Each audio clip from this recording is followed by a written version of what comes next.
We have finished our tulip time in Holland with Veldheers, Tulip Garden, Delft Factory, and DeKlomp Wooden Shoe Factory. And it was a big finish. 5 million tulips, 10,000 hyacinths, and 20,000 crocus.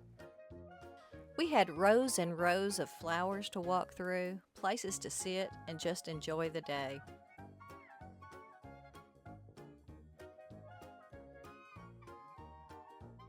But that isn't all. I was surprised to see Delftware. It's very recognizable. It is a Dutch pottery and it's famous around the world. This is the only place in North America that makes it. We saw some ladies painting pieces while we were there. They did have a few pieces from Holland as well. And in that same building is the wooden shoe factory.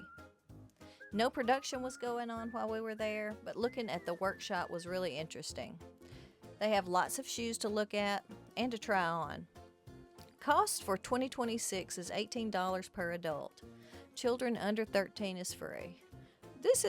I would say it's a must-do.